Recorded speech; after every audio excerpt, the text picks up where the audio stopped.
Sir ಎಲ್ಲ admit ಆಗ್ತಿದ್ದೀರಾ sir? ಬೇಡ, ಸದ್ಯಕ್ಕೆ ಅಡ್ಮಿಟ್ ಆಗಬೇಡಿ.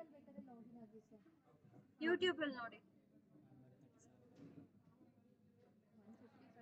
ವೆಯ್ಟ್ ಮಾಡಬೇಕಾ?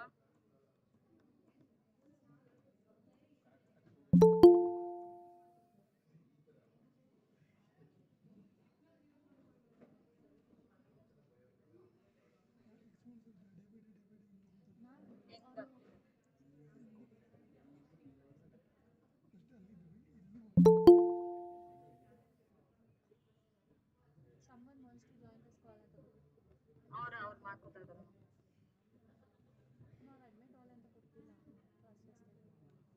ನಂಗೆ ಬಿಲ್ ಶೋ ಆಗ್ತಿಲ್ವಲ್ಲ.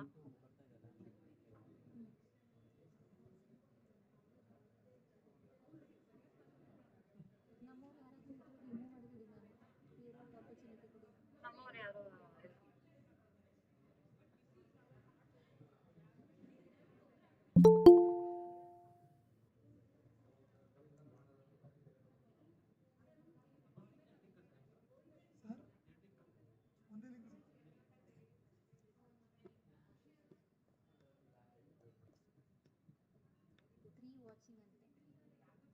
ಯೂಟ್ಯೂಬ್ ಅಲ್ಲ.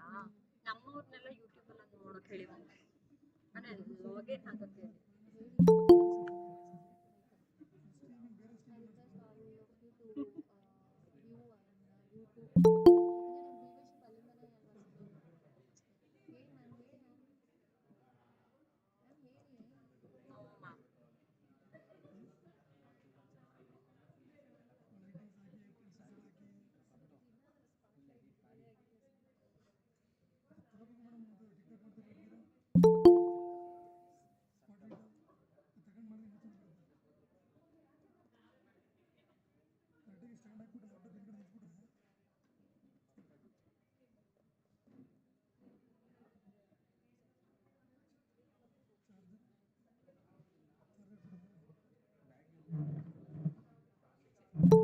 ಮ್ಯಾಮ್ ಹೇಳ್ಬಿಟ್ಟು ಒಂಚೂರು ಇದಕ್ಕೂ ಕೂತ್ಕೊಬಿಡ್ಬೋದಿತ್ತು, ಲ್ಯಾಬ್ ಸ್ಲಾಟ್ಸ್ಗೆ.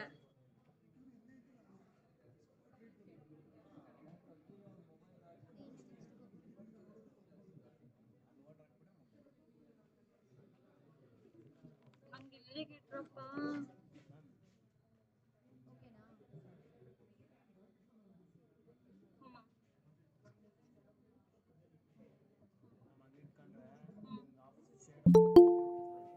ಮತ್ತೆ ಎಲ್ಲಿ ಇಟ್ಕೊಳ್ಳಿ ಸರ್? ನನಗೆ ಇವಾಗ ಲಾಸ್ಟ್ ಟೈಮು ಸುಷ್ಮಾ ಮ್ಯಾಮ್ ಇಲ್ಲಿ ಇಟ್ಕೊಂಡಿದ್ರು. ಹಿಂಗೆ ಇಟ್ಕೊಳ್ಳಾ?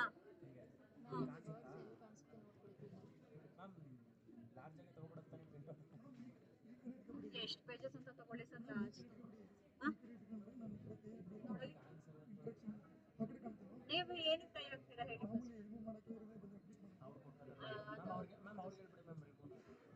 ಅಲ್ಲ, ರಿಮೂವ್ ಮಾಡಕ್ಕೆ ಯಾರು ಬೇಡ ಸರ್. ಇಲ್ಲಿ ಇಟ್ಕೊಂಡ್ರೆ ಕಾಣಿಸುತ್ತೆ ನನಗೆ. ಇಲ್ಲಿ ಇಟ್ಕೊಬಿಡ್ತೀನಿ. ಹಿಂಗೆ ವಿಡಿಯೋ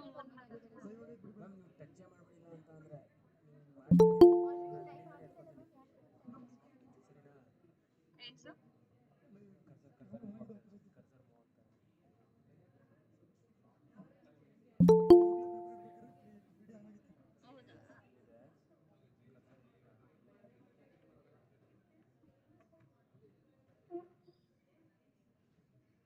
ಸಾಕು, ಇಷ್ಟು ಹೈಟ್ ಸಾಕು.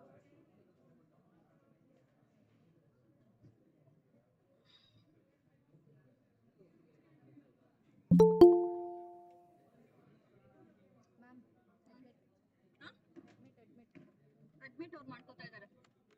ಕೋಕಿಲ ಮ್ಯಾಮ್ ಅಡ್ಮಿಟ್ ಮಾಡ್ಕೊಳ್ತಿದ್ದೀರಾ ಅಲ್ವಾ?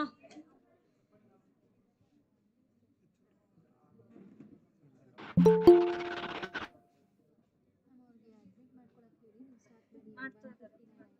ಮಾಡ್ಲಾ? ಲೈಟು ನನಗೆ ಲೈಟು, ನನಗೆ ಲೈಟ್ ಇಲ್ಲ, ಅದು ಪರವಾಗಿಲ್ಲ. ಮೈಕ್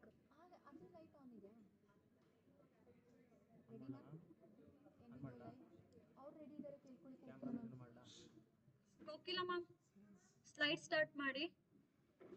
ಅದೇ ಟೈಟಲ್ ಅಲ್ಲಿ ಇಟ್ಕೊಂಡಿರಿ. ಅಕ್ಸೆಪ್ಟ್ ಮಾಡಂಗಿದ್ರೆ ಮಾಡ್ಬಿಡಿ. ಅಕ್ಸೆಪ್ಟ್ ಇದ್ರಲ್ಲೇ ಮಾಡ್ತೀನಿ ಅವ್ರ ಸ್ಲೈಡು ಇದು ಎರಡೂ ಮಾಡೋಕ್ಕಾಗಲ್ಲ ಅನ್ಸುತ್ತೆ ಇದೇ ಇದೆ ಇನ್ನೂ ಅಡ್ಮಿಟ್ ಆಗ್ತಾ ಇದ್ದಾರೆ ನಾನು start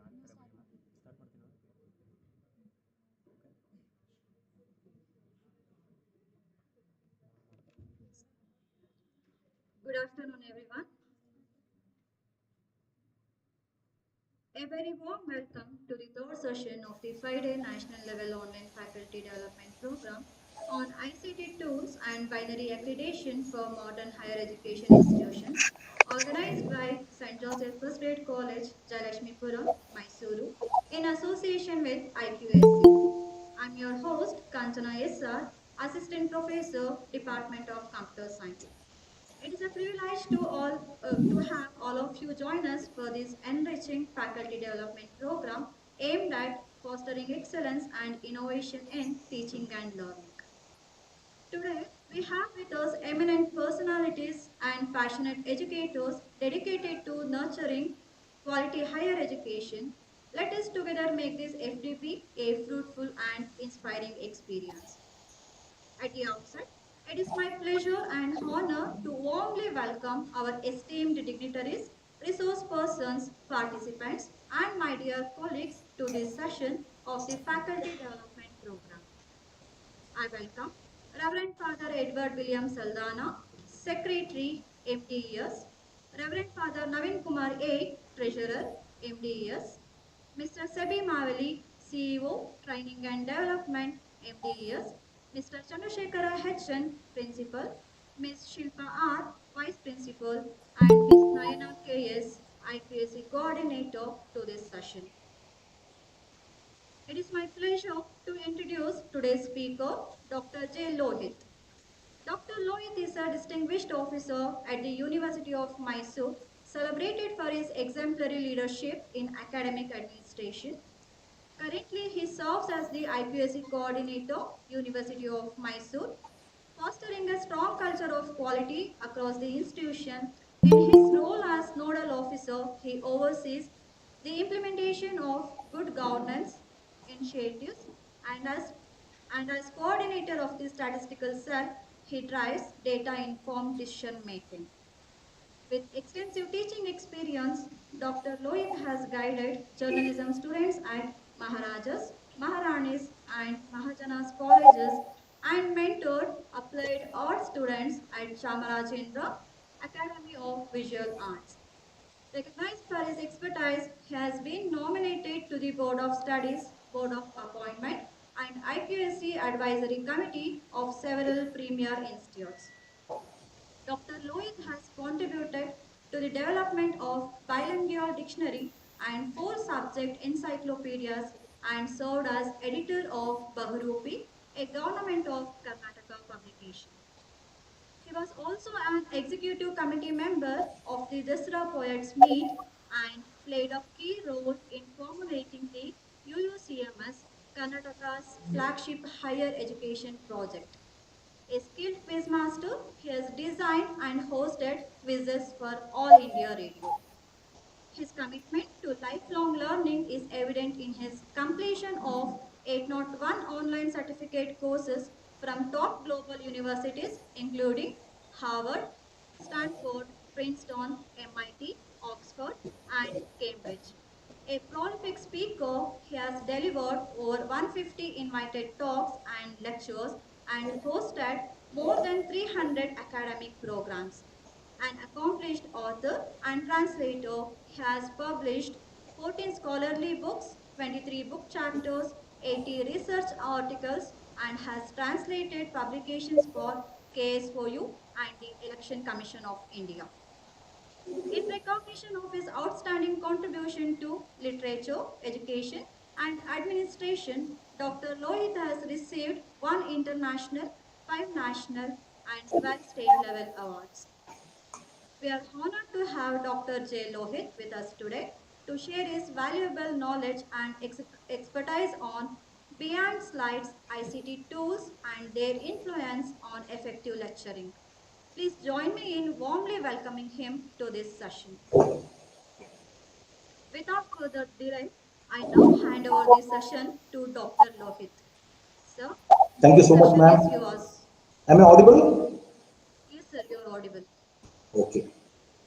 Uh, I thank the organizers, uh, basically the St. Joseph's First Grade College, for inviting me to deliver a talk on the occasion of 5-day national level online FTP. And as everyone know, my topic will be ICT tools beyond slides, ICT tools and their influence on effective lecturing. So, before beginning my lecture, let me divide this topic into two different domains. One thing is ICT tools. The second one is effective lecturing. Okay. Do they go both hand in hand?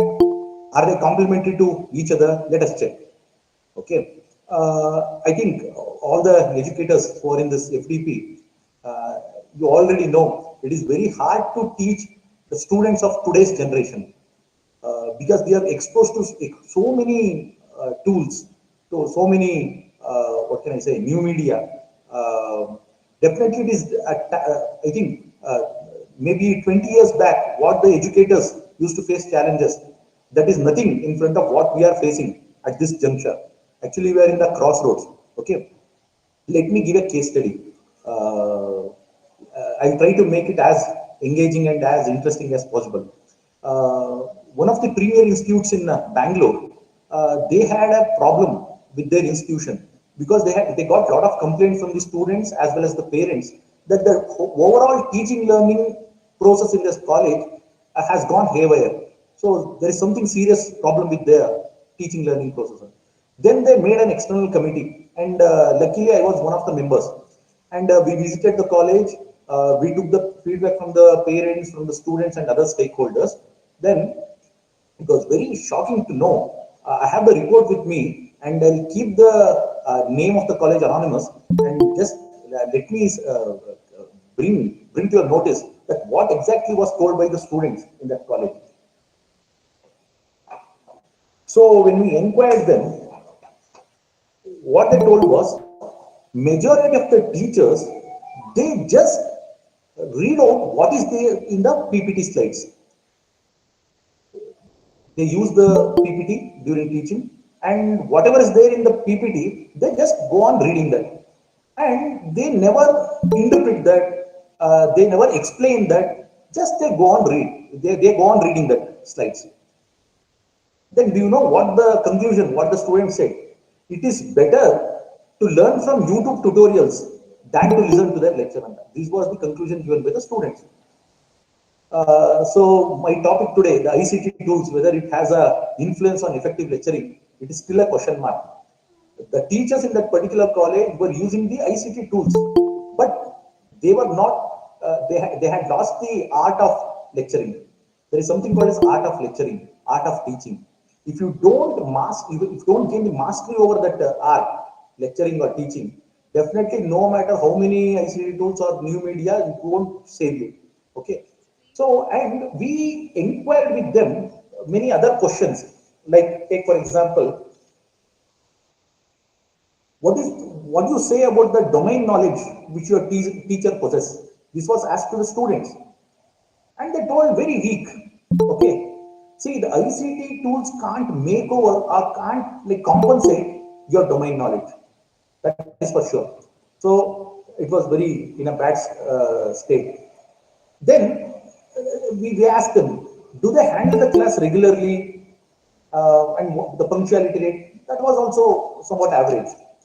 Then we asked about the communication skill. See, domain knowledge is a different part. Communication skill is a different part. Many people, they may be having good knowledge over their domain, but they may be very poor communicators. And people, there may be some people who are very good communicators, but they don't have the depth in their subject. But the point, there are two different things. Here we asked, what about the communication skills? So that was also not good. So when you don't possess communication skills, the ICT tools won't come handy.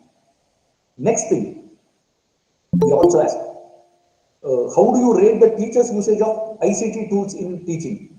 And majority of them said everybody uses it. See, everybody in that particular college were using ICT tools for teaching, but they were not good at domain knowledge, they were not good at communication skills, they were not punctual, and also they were not interactive in the class. That is what students said. They were not interacting, asking questions, giving answers. Like they were not doing that. They were not interactive. And also, they used to show some partiality. They were biased towards some students and all. See, these ICT tools won't cover up all these things. What's the point? So, main thing is effective lecturing. That should be the core, our core. And these are all complementary things, ICT tools. Okay. So they were very biased. And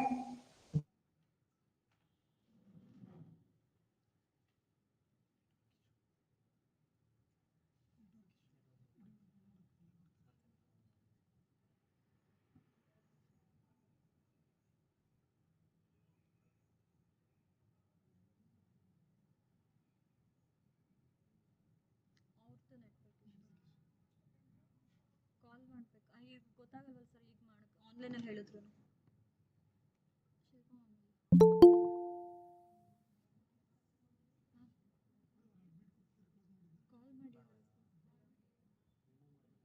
stuck ಆಗಿದೆ ಅವ್ರಿಗೆ network issue ಇದೆ ಅನ್ಸುತ್ತೆ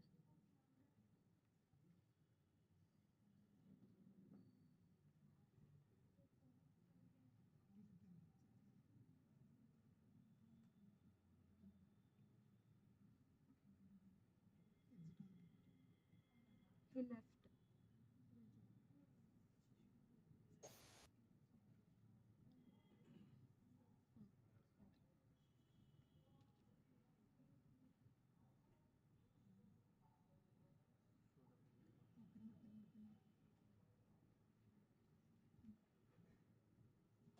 am I audible?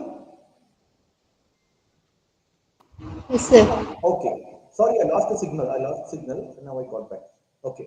So what was I saying? So we have so many questions, and the students refuse to say that they never inculcated critical thinking and creative thinking in their classrooms, and they never considered their teachers as their role models. This was the issue, basic issue. See, when we don't become the role models to our students, when we don't have that, what can I say, the stuff in us, definitely these ICD tools are of no use. Okay. See, so where should be our focus? Our focus should be towards evolving as good teachers, learning the art of teaching. That should be our goal. Okay. See, then why there is a lacuna in higher education sector? Normally, see, you can make a survey, you can make a pilot study. You can ask some 50 students randomly. You can ask them, who is your favorite teacher? Definitely, they will recall their primary school teachers or middle school teachers or high school teachers. But very less number of students they say the teachers from higher education like degree and master degree are in the university or in the university, they are the best teachers. They don't claim, they don't say, they still recall their student teachers from their school days and they say they were the best teachers. Okay, then what's happening, what's wrong with the higher education sector? Where are we going wrong? What I feel is, see, we may be having NET or state level eligibility test, or we might be having PhDs as the eligibility criteria. The PhDs and NETs won't prove you as a good teacher. What's the point? That has nothing to do with PhD. Will say you are a good researcher. Okay, so NET will not say that you possess the teaching quality in you. So going back to your school days, that all the teachers has some teacher training. Got the point? See, in every state it will be different. In our Karnataka state, for the primary school teachers, we have a teacher training, TCH, DED, or we call it as a diploma in education. For high school and for PUC, now BEd is compulsory, Bachelor of Education. We have a bachelor's degree for education. So they have made it compulsory. But BEd degree is not compulsory for graduation, teachers who are handling graduate students or postgraduate students. I think this is the lacuna. This is where we have lost the track. See, when if I think I don't know why still nobody has given a thought towards it. See, we might have we may be a rank student in MSc, in MCom or MA. That doesn't make us a good. We were that proves that we are a good student, but that doesn't prove that we are good teachers. Just by completing a master degree and straight away getting into class for teaching, that won't help. We need to have some teachers training. But till now, that framework, that structure is not in place. So that's why we have to struggle hard. We have to master, as I told in the earlier this thing, we have to gain mastery over this art of teaching. See, if we had a teacher training program for the assistant professors, definitely we would have known the educational psychology. Right now, we don't know what is the ABC of educational psychology. We don't know how students learn, how their mind is developing, and we don't know the theories of cognitive development. We don't know the motivation factors. We don't know the learning styles of students. Simply, we are teaching. That's it. Without having zero knowledge about educational psychology. Maybe over a period of time, maybe after 10 years or 15 years, a teacher will come to know, okay, this is the tricks of the trade. But for a beginner, definitely he will be having zero knowledge. He might be having, or he or she might be having good knowledge over his subject area, but definitely, as he, what can I say? But if, without having the teaching background, he will fall flat in front of students. Second thing is, if he had gone for a teacher training program, we would have been trained to develop curriculum. So how a curriculum is to be designed, how it has to be implemented, how it has to be evaluated, we have zero knowledge. We have zero knowledge. See, only when we become serious senior faculty, then only we will get a place in the BOS, Board of Studies. After gaining seniority, only we will be getting this thing for a part of BOE, Board of Examiners. See, till now, we have not been groomed properly, systematically. Okay. So, we don't know the educational psychology. We don't know how the curriculum is developed, how it has to be implemented, and how it has to be evaluated.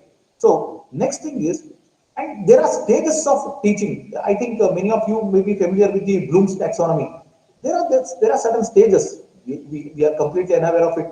So we don't we can't explore various teaching methods and techniques. We don't know what are those teaching methods. Okay, so there we are lacking, and there are different assessment types, whether it is formative, summative, or diagnostic. We don't know the assessment evaluation method. Also, we don't know, and we don't know how to manage the class. The classroom management we lack. So whenever this is what I experienced looking at my peers. Okay, so whenever they are unable to manage the class, they rely on PPTs and other things. Okay, if they don't know how to manage that 1 hour, how to handle that 1 hour, how to accommodate the students for 1 hour, how to handle them. So then all these things, like, they depend on them. Okay, how to create a positive learning environment in the classroom, how the behavioral management techniques, and how conflict resolution has to be done in the classrooms, that we are completely unaware of. Then comes the educational technology, what I was speaking about, ICTs and all. So, how to incorporate technology into teaching, when it has to be incorporated, that also we don't know. For all the simple, for every, see, ICT tools are required, but we don't know when it is required, how much it is required, we don't know. For everything, we are going on using this ICT tool. So, many a place it is not really required at all. So, we don't have that strategies in place. Strategies for creating, so strategies for incorporating the technology into teaching, including the digital tools, online resources, or learning LMS, learning management systems. We are not trained for that, basically. Maybe over a period of time we evolve through experience. That is a different thing. But we have to get trained. Many people, even after the due process, or maybe a few years also, they will not learn the tricks of the trade. They remain stagnant. So there is no proper structure in our higher education sector which can handle these issues. And we don't know how to handle the diversity and inclusion. See, we have to be culturally responsive. Like many of the private colleges where we have students from different parts of the state, different parts of the country, and they're culturally very diversified group we have. But we don't have that orientation. How to do this culturally responsive teaching? We don't know. And if there are students with, what can I say, physically challenged students, Divyang students, we don't know how to handle them. Special education needs, what are the special education needs? We don't know. So basically the strategies to support diverse learners in the classroom, we don't have with us. Okay. Then, most important, we don't know the philosophy of education. Why education is required? What are the philosophies? What is the base of education? What is the purpose of education? What is the goal of education? If you are not clear with that, we are clear with our subject area, domain area, whether it is botany or microbiology or commerce or history or Kannada. So I'm not talking about that. I'm talking about the philosophy education. what the great people have said, what actually should be the basis of education. We have not gone through that NEP document at all, national education policy document or a previous document. We don't know what is required from what is demanded from us, what is required from us as teachers. We don't know.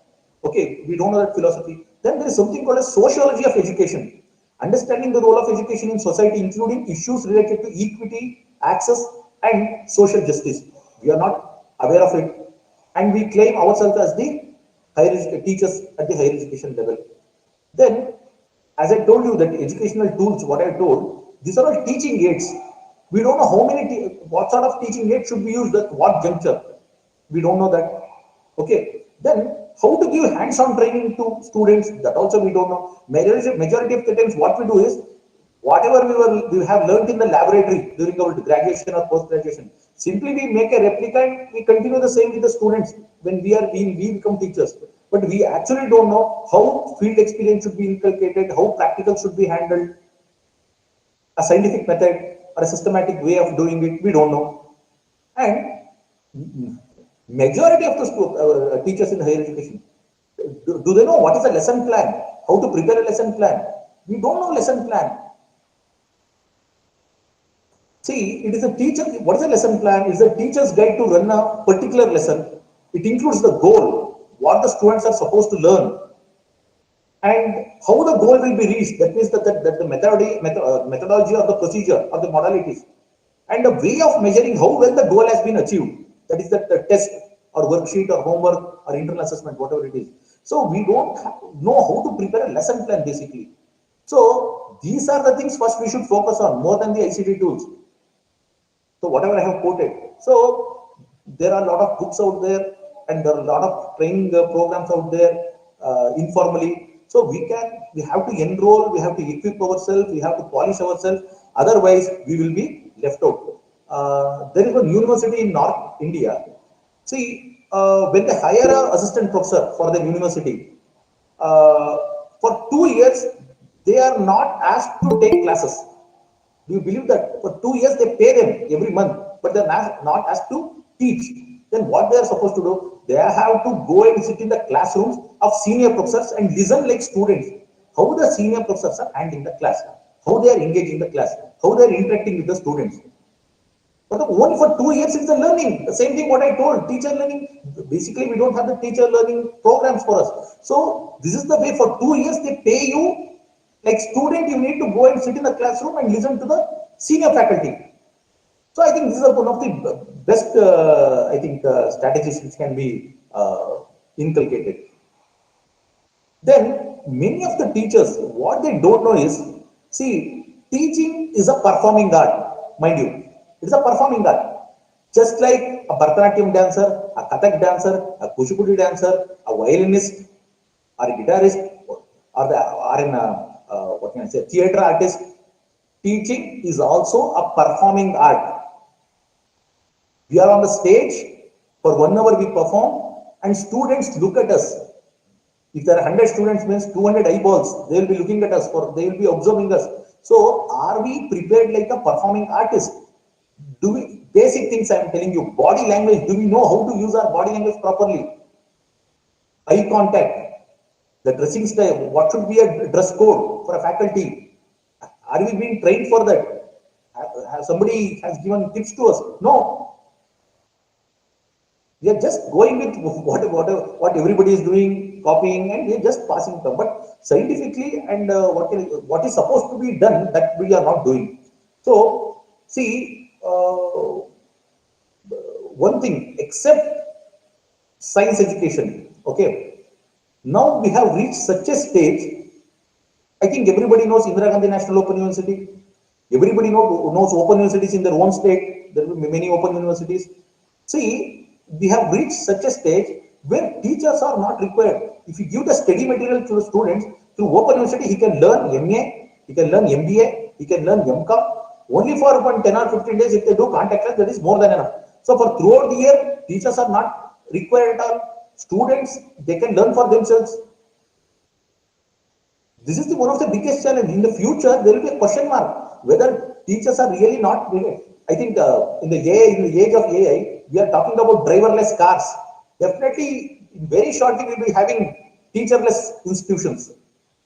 No need of so many teachers. A recorded video will do it. A recorded video with some good visuals, good what can I say, multimedia graphics and everything. Definitely, that video it can be played as many number of times. I think everybody can watch it instead of hiring a teacher. This is what the days are coming soon. So if you are not good at art of lecturing, definitely we are going to lose the race. Okay. So I think, I think the moderator of this session, while introducing me, ma'am told, I have completed 801 online courses. See, I have done online courses from all the online learning platforms, whether it is Coursera, whether it is Udemy, whether it is edX, whether it is Future Learn, LinkedIn Learning, from all the programs which I have learned, okay, Skillshare, whatever it is. If you ask me, what do I prefer? On the one hand, a regular teaching, traditional way of teaching in the classrooms, or this online learning. Given a chance, I will prefer online learning, not going to classes. Because you may say, sir, one-to-one interaction, face-to-face thing is good. See, whatever it is, the online education platform is going to stay and it's going to boom like anything. See, so interestingly, so impactfully they are handling the classes. It is so engaging, so interactive. Normal, it is better, 100 times, 1,000 times better than traditional teaching. I vouch for that after completing 801 online courses. So, see, there are two contradictions here. Earlier, I told if you are not good at teaching, no matter how many ICT tools you use, it's of no use. Now I am saying, compared to traditional teaching, online this thing education, I think it's what can I say? Online classes. I think it is the best thing on that. See, this is where the truth lies in between. Okay, if you are a good faculty, what can I say, the video content, the audio content, or whatever MCQs in between the this thing. So it will hold good. As I told you, you are a performing artist. If you are good faculty, if he has a screen presence, just like a news reader in electronic media. Okay, if he is smart, if he is presentable, if he is vocal, with good voice modulation, good body language, with good stuff, definitely the same person will hold good for online education. Online education are not handled by robots; they are also handled by teachers only. So teachers who are good at lecturing or teaching, they will fit into that group. You can record their video, then I think if suppose if there is a online class which has been shot, which has been recorded, when the faculties from the IIMs or from the IITs, from the IASC, can you beat those teachers? Teachers like us, can we beat them? If if you give a chance to students, who will they listen to? To us, will they listen to us, or will they listen to the teachers from the premier institutes? So one video is recorded regarding, take for example, some topic on accountancy in commerce. If it is being taught by one of the IAM professors and if it is seen by lakhs of students together, then why there is a need for thousands of teachers to teach that? What the point? The time will come.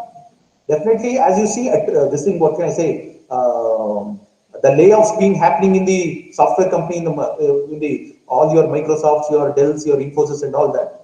Future, it will come to education institutions also. People will be sacked. People will be fired. No need of so many teachers. This is what the management people are thinking about, and it is a hard truth. If they can do it with one recorded video, like why do you want to pay for a teacher, keeping him for 30 days? Have we thought work from home will be a reality? Now it has become a reality.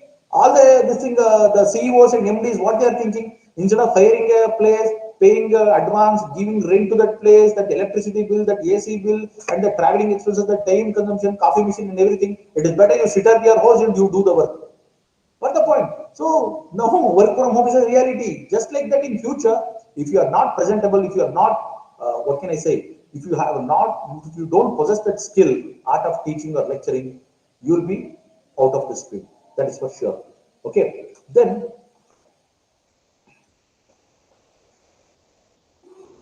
see, there is a, I think many times I wonder, are we playing our role very well as faculty? See, I have a question in my mind. for a very long time. See, to learn any skill, what about any skill? How much minimum time is required and maximum time is required? This is the question. I am pondering over that for the last so many years. To learn a skill, take for example, I want to learn how to put a puncture to my tire, bike tire. It's a skill. I'll go to a puncture wala. And do you know how much time is required to learn that skill? Hardly within one day he will show how to find that hole in that this thing and how to patch it up and how to again refit the tube into the tire, okay, and assemble the tire. So it's all matter of 1 or 2 days. What's the point? It may take more time to get mastery over it, but to learn the tricks of the trade, 1 day or 2 days is more than enough. Whether you learn tailoring, it is 3 months. Whether you learn whatever skill it is, if you want to learn what fishing, 3 months is more than enough. If you go with a fisherman, he will teach you where to put the net, where you find the shallow places, and how to catch a fish. It is a 3 months is more than enough. If you want to learn weaving, 1 year is more than enough. Whatever skill in this world you tell me, I think it is from 2 days till 2 years is the maximum thing. Within 2 years, you can learn a trade, your skill, and you can, what can I say? You can have a living out of it. Okay, you can survive out of that skill. And how many teachers are required to learn to teach the skills? One teacher is required. One teacher is required. Minimum to 2 days and maximum to 2 years is required for us to get a to learn a mastery to gain mastery over that skill. Even if you go with a pickpocketer, he will teach you how to do pickpocketing within 3 months. If you go with a robber, he will tell you how to rob. Got the point? One guru is more than enough. For a later side, I am saying that. So whatever skill is there, you can see. Take for example, all these IT people. I think 50% of the IT people in the IT industry, they don't have the proper IT background at all.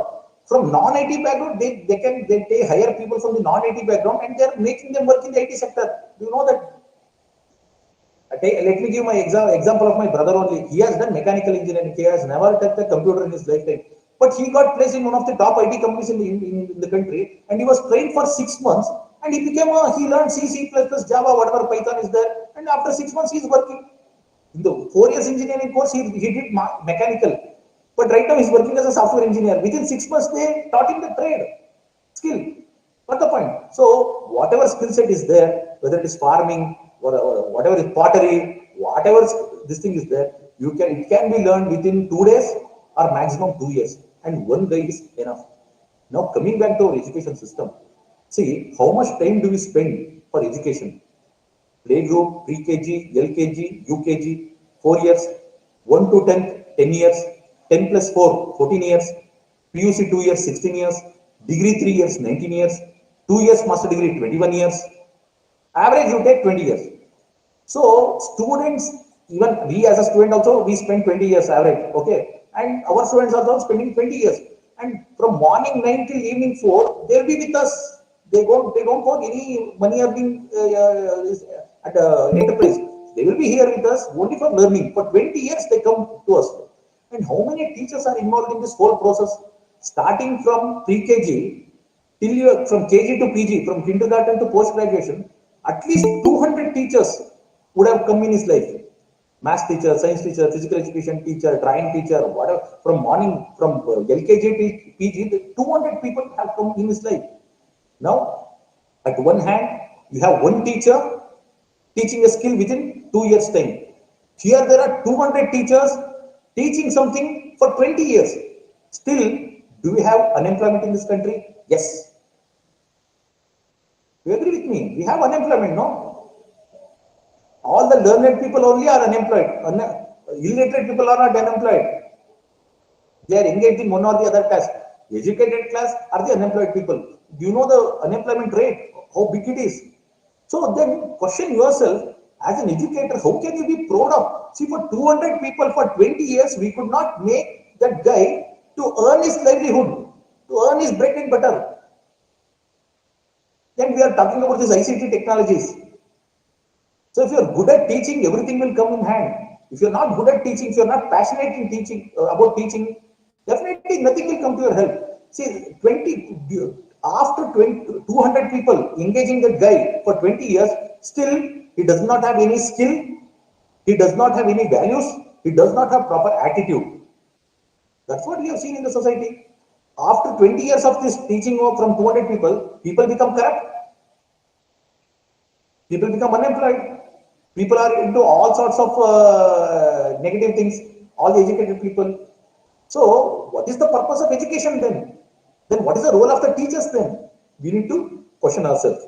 So, now, as I told in the beginning of my lecture, now it is high time that we are handling a very tough batch of students now. Gen Z, what can I say? Generation Z, we are handling. See, they are so sharp and they know everything. What the point? So now, if you say something in the class, they will go and check in the Google. They will just check in the Chat GPT. They will say our teacher is saying wrong. Gone are the days when you can fool some people. Now you can't fool people. People, everything is in the open domain. Every students know. Gone are the days when our teachers used to keep some that photocopied notes, that Xerox notes, and same thing they used to teach for 20 years, 25 years. Gone are those days. Students are not going to ask for that.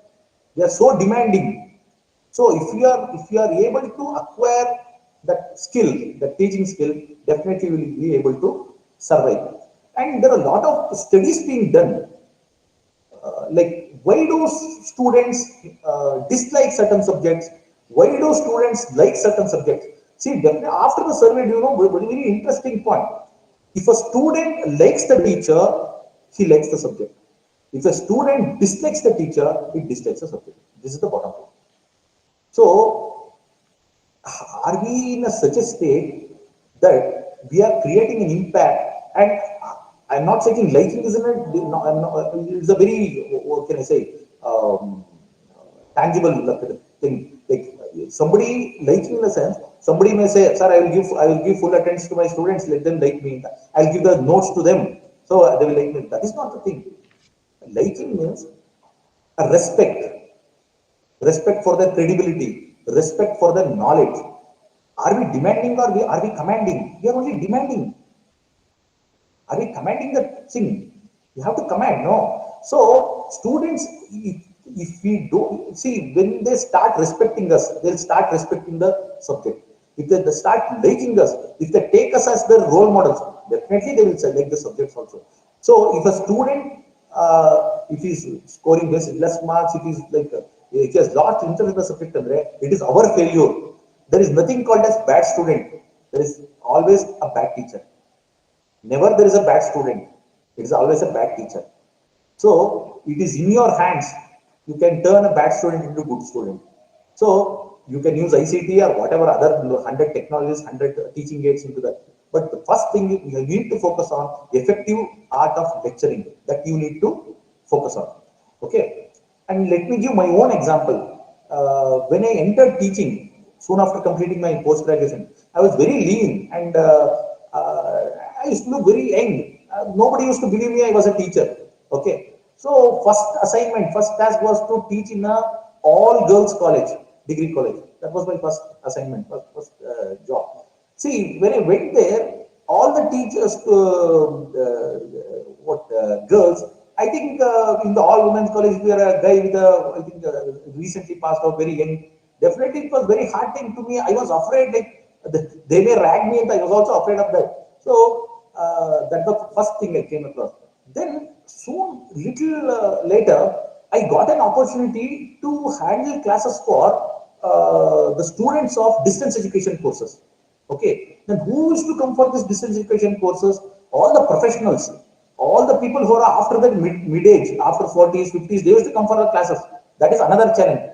First thing to teach with the girl students at an young age. Second thing is teaching elderly people. And one interesting fact was when I used to do my masters, one person from Bangalore Akashwani station head, he came to our department as a resource person, as a subject expert, and I was a student. I had learned, had listened to him. But when I went for the dissertation course, he had enrolled as a student there.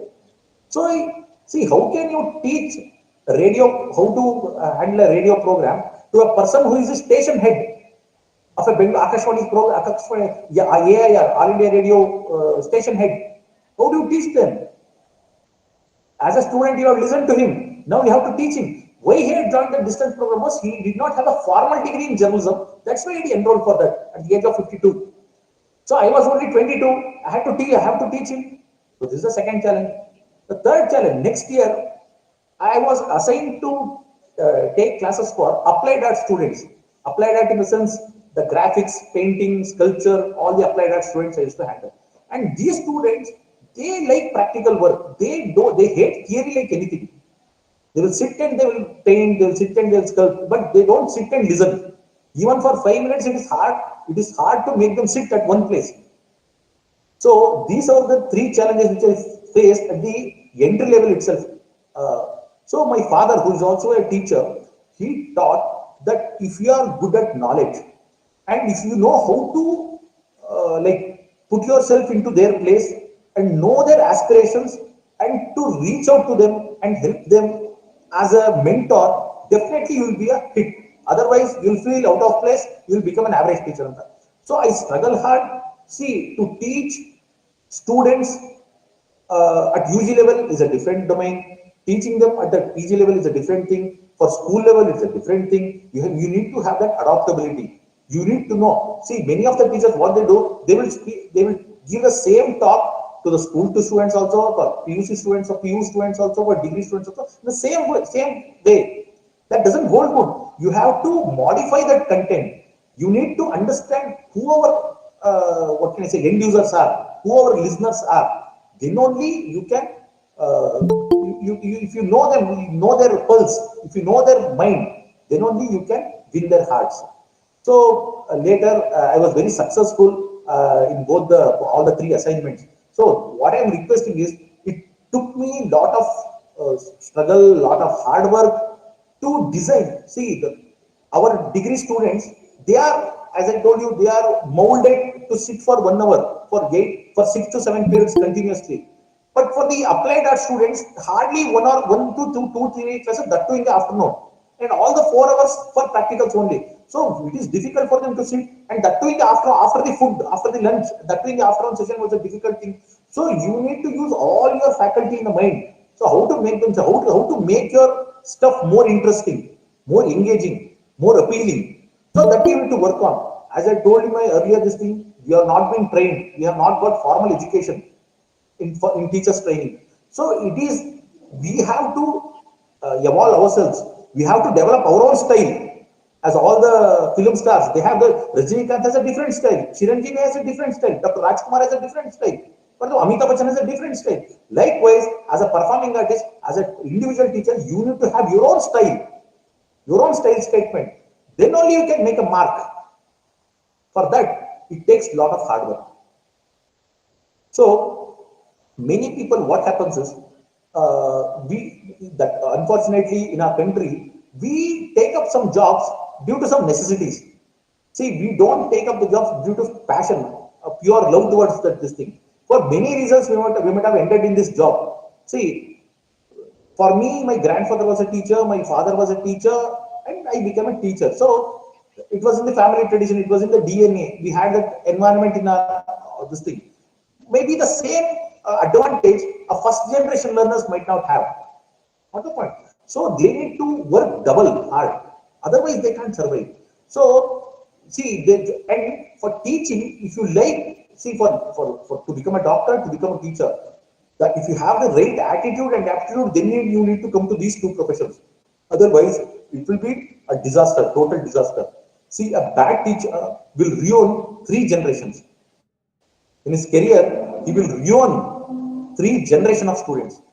So many times what happens is, sometimes it is a God gift, or with you are born with it, or it comes maybe to your surroundings. You are good at your communication skills. You are good at your, what can I say, teaching. You easily get what can you gain the expertise. But many times what happens is, see, good teachers are not, what can I say, they are not born, they are made. See, by birth itself, nobody will become a great teacher or a good teacher. See, every day we need to experiment. Every day we need to evolve. Every day we need to challenge ourselves. Then only we will grow. Then in the process, you use whatever ICT tools are there, you use it. But our focus should be to become a good teacher, not just a teacher. There's a difference between becoming a teacher and becoming a good teacher. Two different things.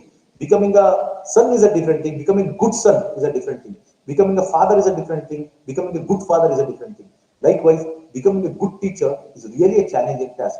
So I think you can never say now I have gained mastery. Now I am a perfect person. Now I am a best teacher. See, I had a teacher in my graduation. This thing at that time there was no this what IQAC or NAC process happening at that time during my graduation.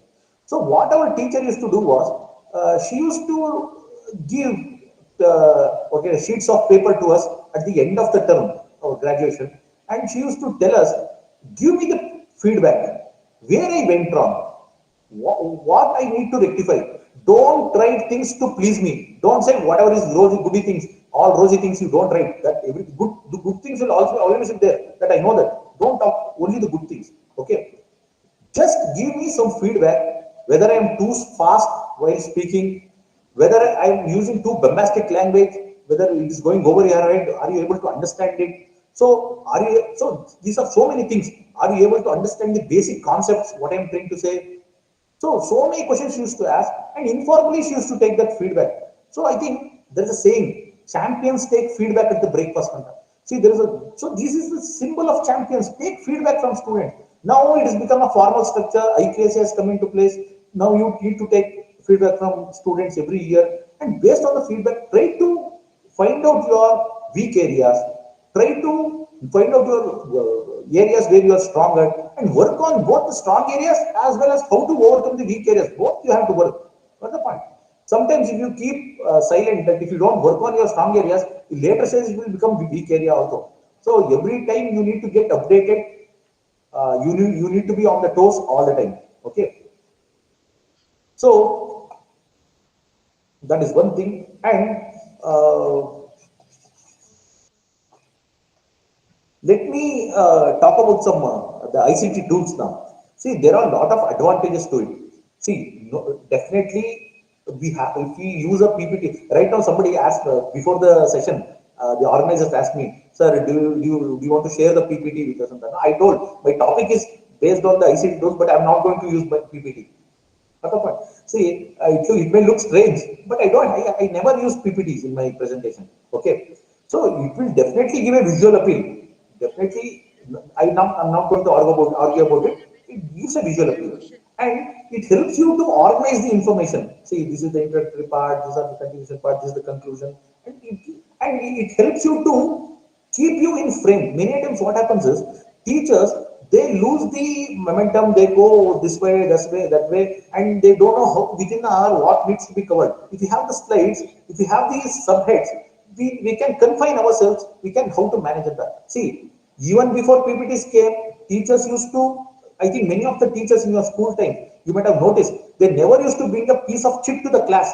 But from first second to the last second of the class, they used to engage it so professionally without any hiccups. They used to handle the classes. We need to evolve like that.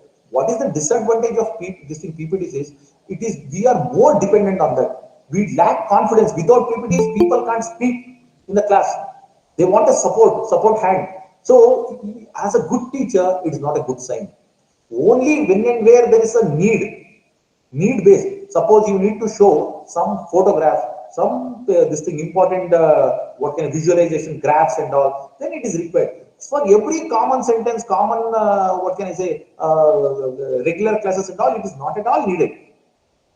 So then nowadays, what's happening is the people who do this, what can I say, this who handle PPTs and all, it looks very professional. Okay, for every seminar, every conference or whatever it is. So it looks good. It looks very professional. And people who is not having who doesn't go with the PPT, they are looked in a different way. Like it looks, he will be the odd man out. So don't go with that. See, it is not that everybody is doing that. You need not do it. Only when it is required, then you don't do it. See, what happens is if you are over reliant on the this one, if you're dependent on the visuals, what happens is the focus will be on the visuals. People will not listen or not notice what information you are speaking in between. There will be complete distractions. Too many visuals. What happens is it can enhance a presentation and it can be disadvantaged because the audience will become distracted, or they may miss essential information. So that is a double-edged sword. You need to be careful with it. And then what happens is, uh, if you are using the slide, there is a potential for information overload. We try to what many people, they don't know how to prepare a slide. Say they write the whole sentence, they give the whole paragraph in their slides. It is not needed. Only subheads, only small, shorter version, brief words are required. But we don't know how to handle that slides. Then what happens is, we will try to overload those slides, and it becomes very clumsy. And if you are busy with your own PPTs, looking at that, changing the slides, you forget the audience, you don't interact with them, and they lose track and they lose the interest. So it will become sort of one-way communication. Okay. And as I told earlier, you will become too much dependent on this, and without that, you will feel helpless. Okay. And as I told you, it may not be suitable for all sorts of presentation. Maybe a business presentation where you need to show through graphs where we were as a company, where we were in the last year, where we are in the present year, that graph and all required. It is okay. But see, but words have strength. You can make them visualize. See, what's happening is, we are not, what can I say, instigating the creativity. Take, for example, when we used to listen to radio, we used to listen to so many songs, Bollywood songs, okay, and we used to visualize. If 100 people are listening, 100 people would have 100 different locations in their mind, 100 different heroines, their own costumes. They used to visualize. Now nothing, no visualization, no creativity, everything they want to see it on screen. See, we are just passively, we are consuming, we are not giving. See, when we used to read books, we used to visualize how this hero may be looking, how this heroine may be looking, what might have okay. We used to visualize. Nothing is, there is no scope for visualization at all. After this YouTube, after this Instagram, WhatsApp, or whatever it is, that Netflix or Amazon Prime, all your channels, cable network, no, this is scope for visualization.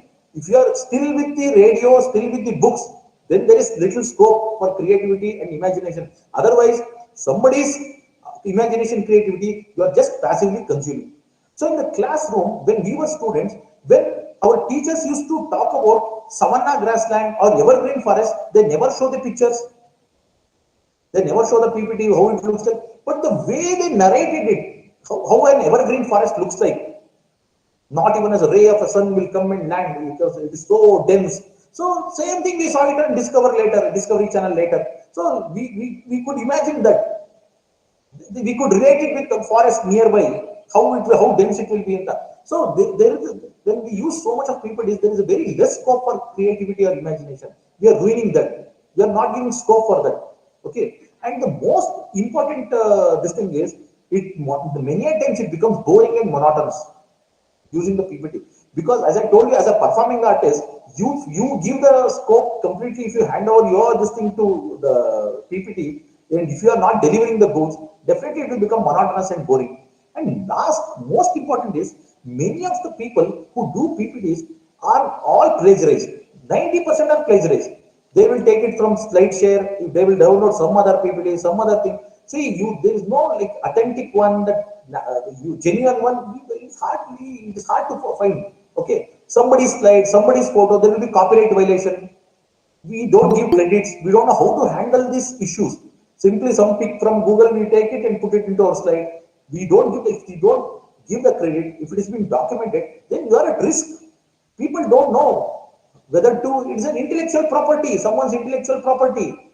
Some quotation, some saying, some reference, some research output you are using in your PPT without giving credit to them. These are all amounts to plagiarism. Instead of this plagiarism, it is better not to use this PPTs at all. That is what I recommend. If you are using it, use it in a scientific way. Give credit to them. Give in a reference thing. You tell this has been taken from such and such as this thing. Reference book, this thing. It is not your own this thing. Input. So all this copyright and intellectual property concerns will come. So that's why it has to be used, I think, very rarely and very, what can I say, consciously. You need to use those things. Okay. Then if you want to, like, what can I say, talking about the second domain, the art of lecturing. See, we as teachers, how do we engage the class? How, like, how much time do we give for preparation? See, for a 1 hour class, normally we need to, like, what can I say, a good teacher, an ideal teacher will have to prepare for 2 to 3 hours. Then only he will be able to handle 1 hour. Many times what happens is, they will be keep every year, if you keep on repeating the same thing, you will not evolve. So every year you need to bring in new things, bring in new examples. You need to, like, what surpass yourself compared to the earlier year. So how much time are we investing for 1 hour class? Are we investing some 2 to 3 hours? Then we are on the right path. Simply straight away after getting up from the bed, getting ready, having breakfast, straight away if we go to college and talk, definitely we are in the wrong path. Definitely we will become redundant. We will become a, what can I say, a liability to the institution. So to become a, to learn this, what can I say, a lecturing skill, the first thing is preparation. How much you prepare, it is better. Okay, then you should know the material, so what you have been handling in that. So as a good teacher, see what is the symbol, what can I say, what is the trait of a good teacher anta. See, student should be amazed at your knowledge.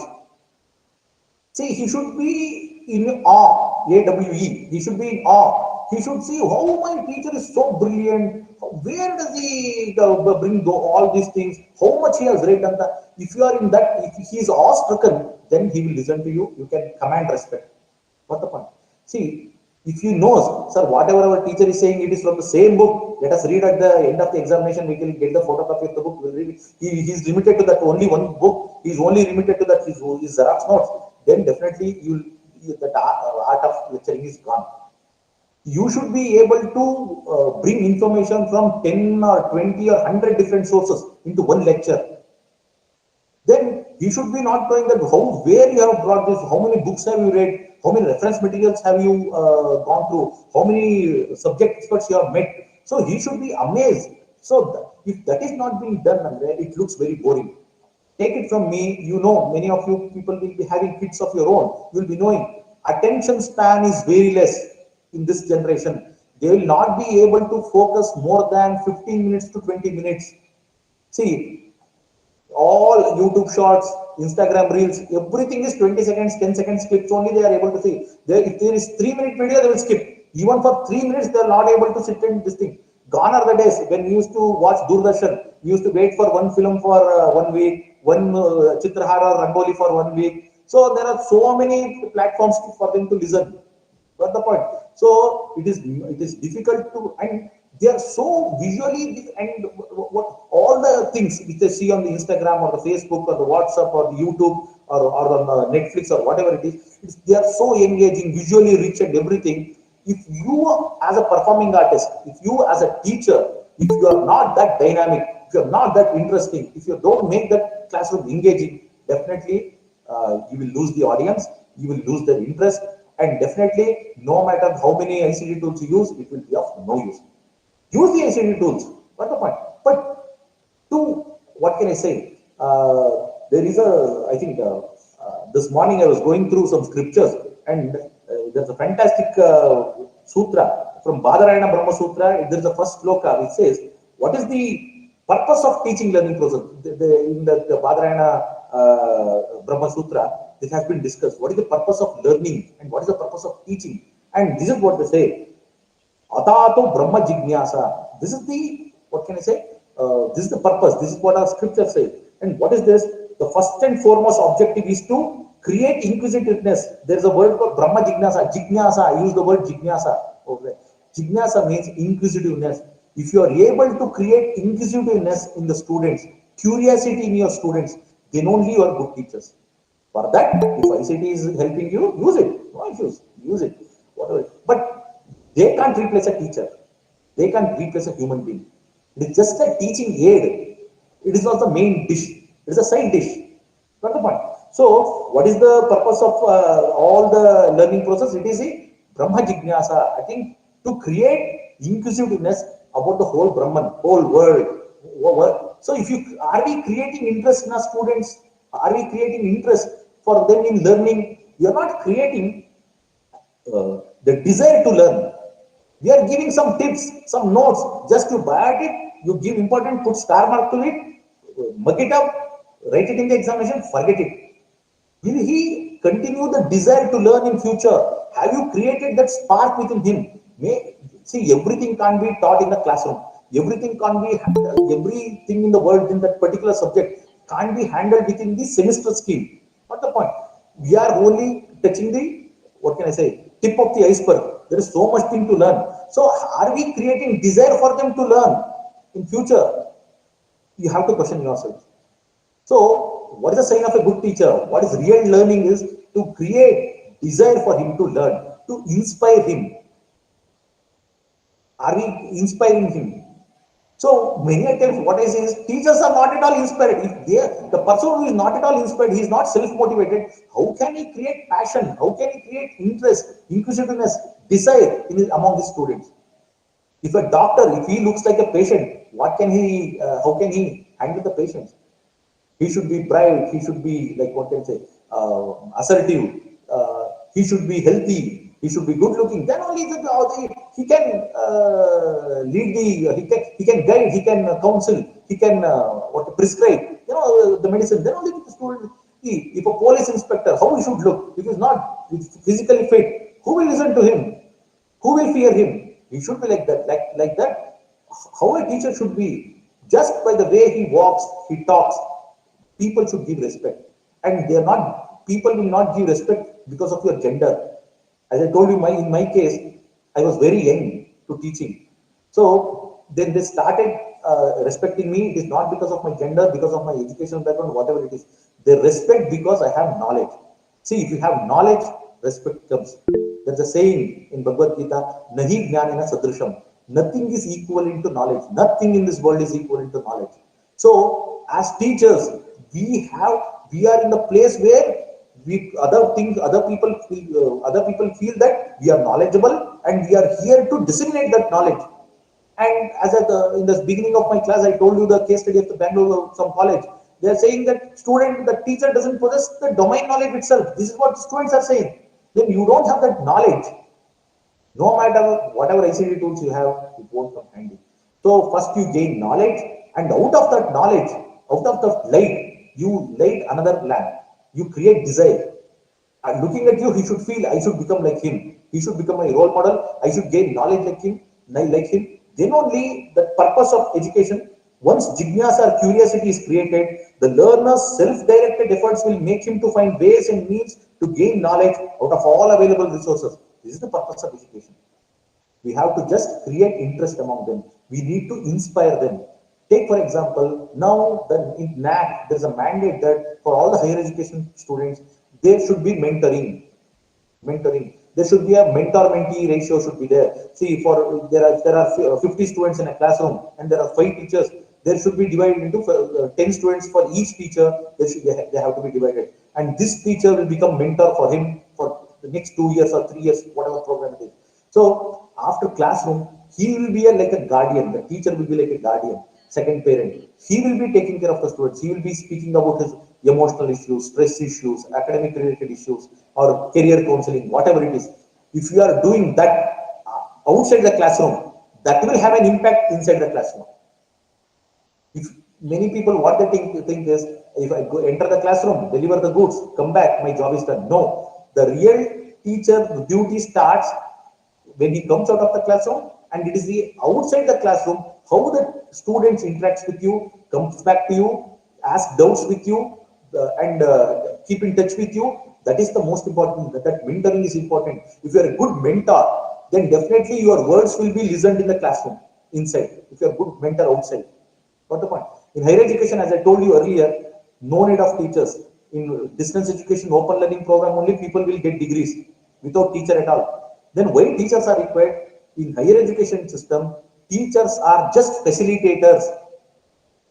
We are just facilitators. We will just guide them. This is where you need to go. This is what your potential is. This is what you can become in next 5 years. These are the opportunities in front of you, and help him to choose the proper domain, proper career, We are here to guide him. So, if you want to become good teachers, work on this skills, mentoring skills. That is one most important thing.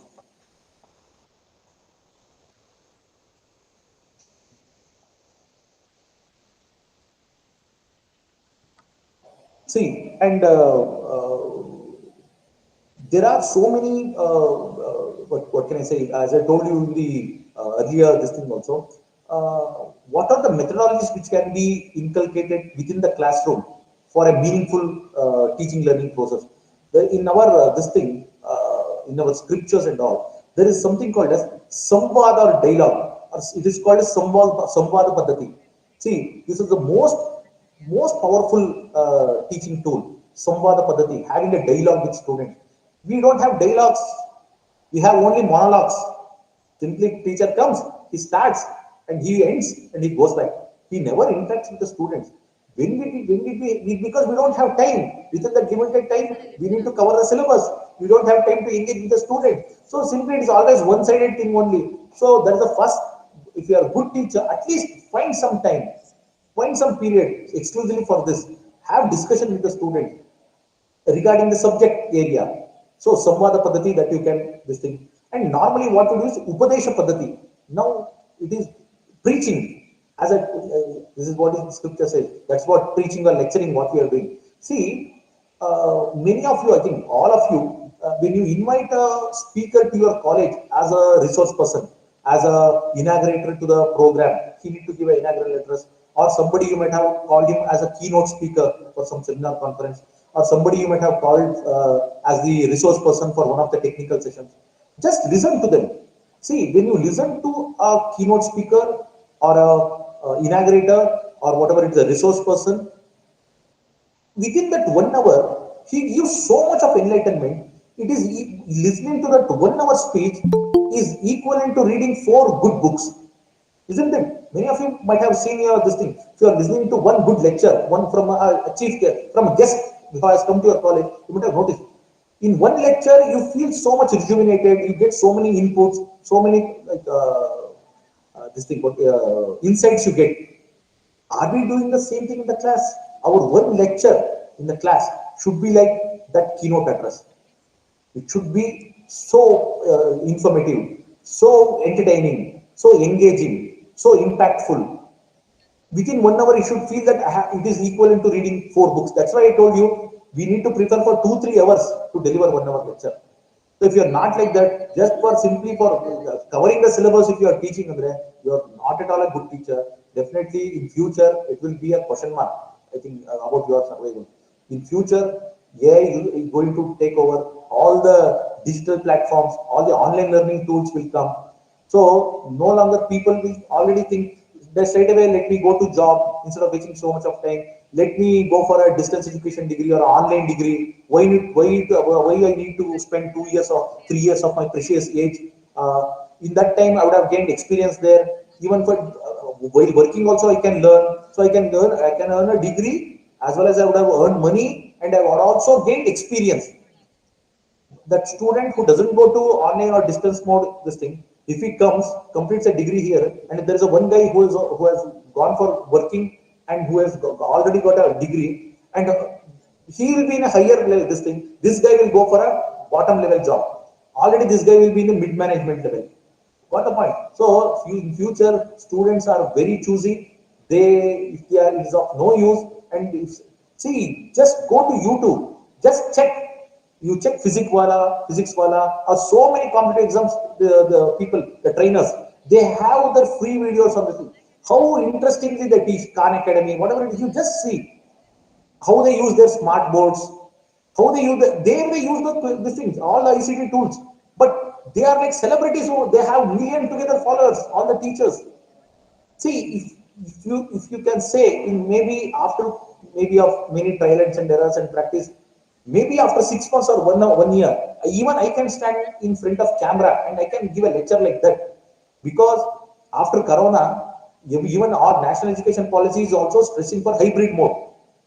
50% live class, 50% recorded class. So in future, it will be the what the need of the hour.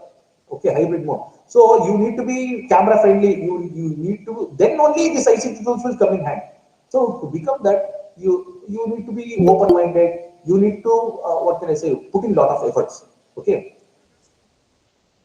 So then comes Drishtanta Paddhati. Give examples. Giving examples, giving case studies. I see. I have gone to a lot of NAC committees. I have, as I told you, many inquiry committees I have seen. Teachers, whatever they is in their book they teach, they don't give real life examples. They don't give case studies. How will the people understand? How will the students understand? How can they relate to the modern day challenges? How will they able to, after they pass out, if they go to the job market, first of all, whatever training, as I told you, after 20 years of teaching, still there is unemployment after 200 teachers teaching. So just imagine, are we doing our job properly? Are we doing our job properly? See, every teacher should take it as a personal thing. That my student should not be unemployed. My student should be in a better place. The purpose of hiring us is your intelligence, you are good enough that we are hired. And what is the purpose? To create better students than me. That is our purpose. Are we creating that? We are creating only graduates, we are printing mascots and giving. That's it. We are not really creating people with competency and commitment. These are the two things which are missing in our generation students. One thing, they are not competent enough and they don't have the proper attitude or commitment to one distinct sector. They lack commitment. I don't know why. So where have you failed? Just at the high time you question yourselves and I think adopt yourselves towards it.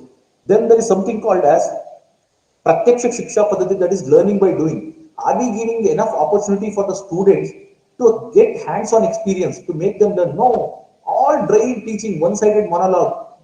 So these are all time-tested things from our Gurukulas and all. They were doing these things only. Then Paroksha Shiksha Paddhati, estimation learning, and there is a, see. Then I'll come to this.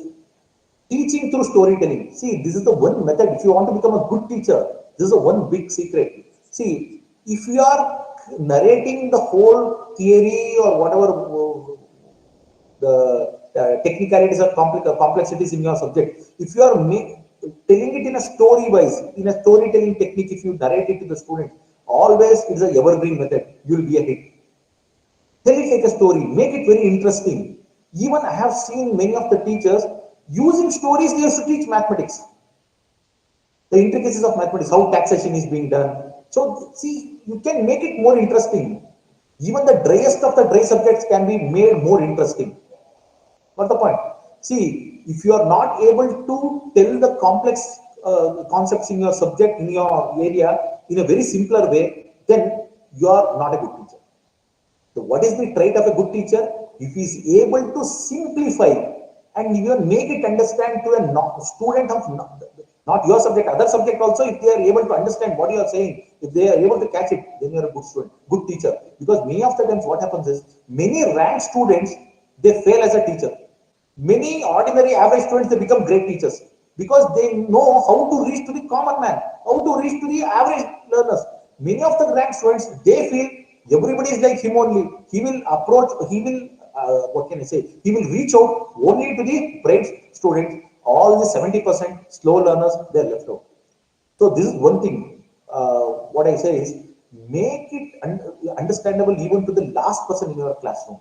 Okay. Are you taking remedial classes for the slow learners? It is all in the papers. But how many people are doing it? Are we taking care of them? Are we putting extra efforts? Okay. So that is the most important thing. Then that is, then maybe in the master's degree it holds good. Learning by teaching. See, you learn many things.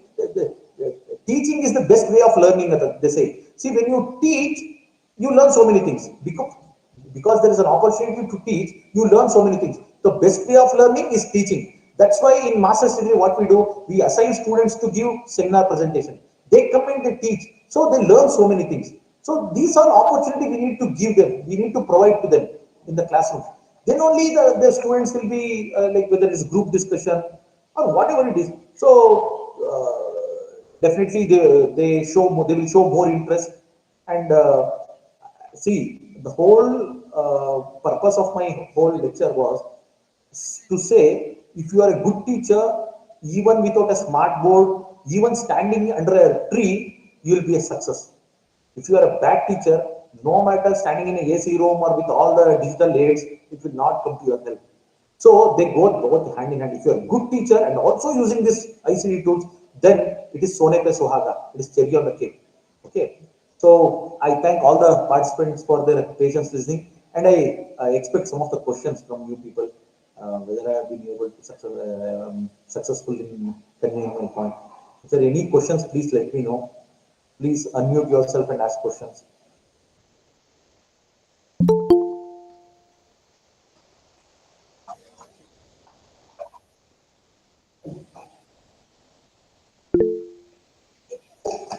Thank you so much. Welcome, ma'am.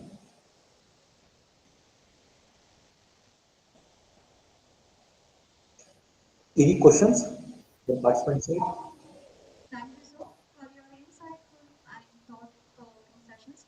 You have reminded us that no ICT tool can ever replace the role of a passionate and well-trained teacher.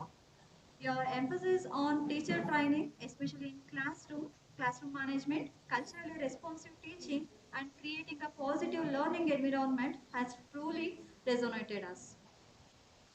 Your words about teaching as a performing art and the importance of mastery, passion, and presentation have inspired us all.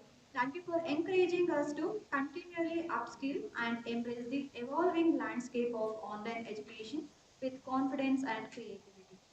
We are truly grateful for the valuable guidance you have shared with us today. And now we'll now move on to the question and answer segment. I request the participants to ask their questions and engage in a discussion with our esteemed speaker. Please raise your hand or type your questions in the chat box and we will take them one by one. Kindly speak only after we announce your name and unmute you.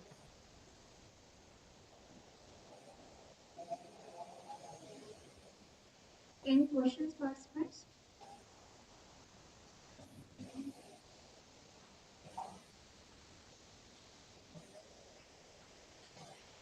Okay, sir. So our faculties have few questions, sir, Yes. from our institution. So first question, with AI tools becoming more accessible, how can we as educators leverage them without losing the personal touch that is central to teaching? Yes, ma'am. Uh, it is really like frightening to me. Even see, I'll give you one real life example, ma'am.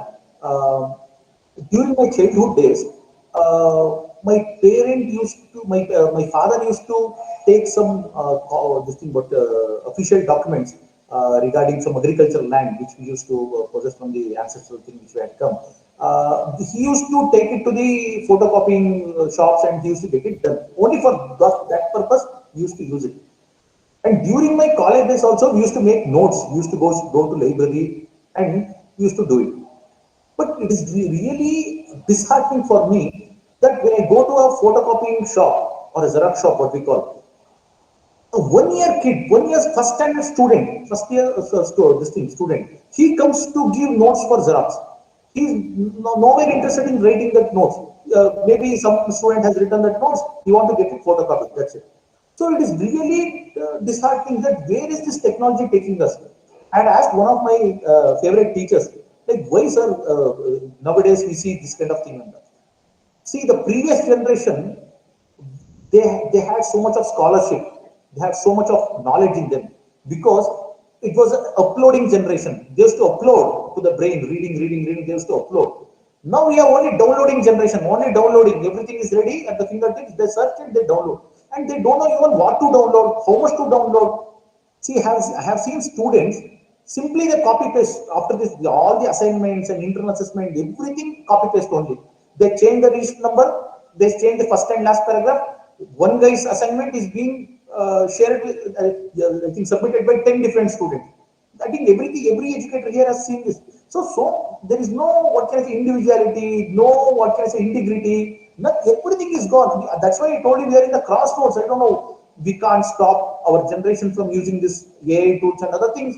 And seriously, I don't have one word answer, one sentence answer to this. Seriously, we promote the students to use it. We can't stop it from them. Now, see, our education, the industry people, what they are saying is, now don't say that India got freedom in this year. All the 1947 August 15th we got. This was the when we had the Republic Day, first Republic Day. All these facts and all. Now it's already in the public domain. Anybody can Google it and take it. So no need of remembering all these things in future generation. It is of no use. And all the tables which we learned, 1 to 20 tables, all the reverse thing and everything, what we learned, it's of no use in mobile. Everybody has a mobile in the for this thing, calculator in the, everybody can calculate. Then no need of, like, those skills are gone completely. Now the whole education system needs to be revamped, remodeled. Otherwise, we will look fools, man. Sorry to say this, in front of industry people, we are really outdated. Actually, what the industry demands, what we are doing here, there is no relevance at all. There is no bridge between the industry and the academia. So I think it is high time that all the educationists and all they think over it. See, as I told you, it's a double-edged sword. This AI tools and everything. See, in our university, we have a plagiarism check, something called as plagiarism check.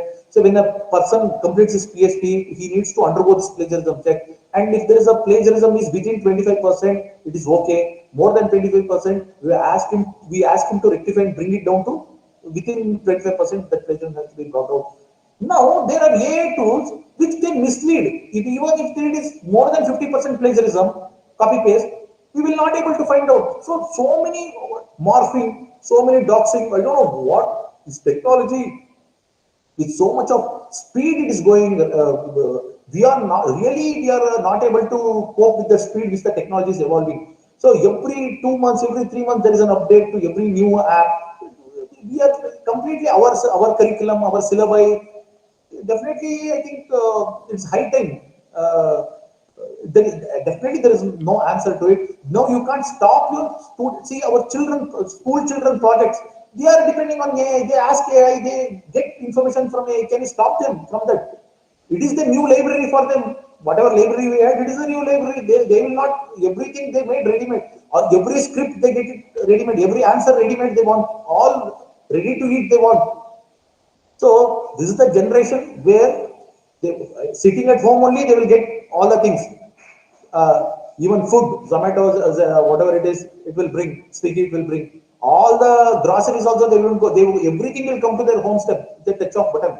Not only information. So I don't know the holistic development of the coming generation. I don't know how we are really ill-equipped.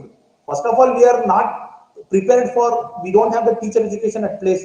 That we are not prepared. And moreover, that the technological advancements, we are really incapable of handling this. That much I can say.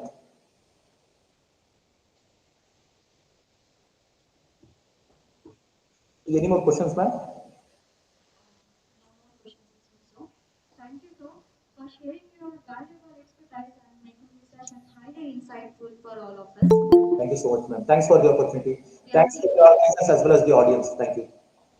We are deeply grateful for your time and contribution. I also thank the audience for their active participation.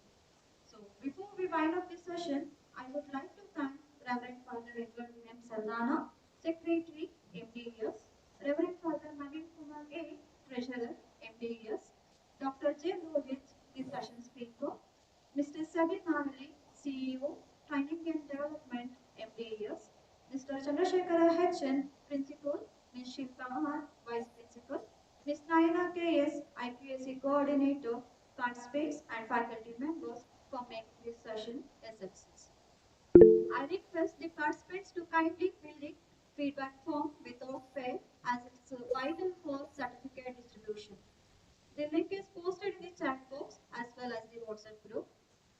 Thank you all for attending today's session and wishing you a productive and enriching FDP ahead.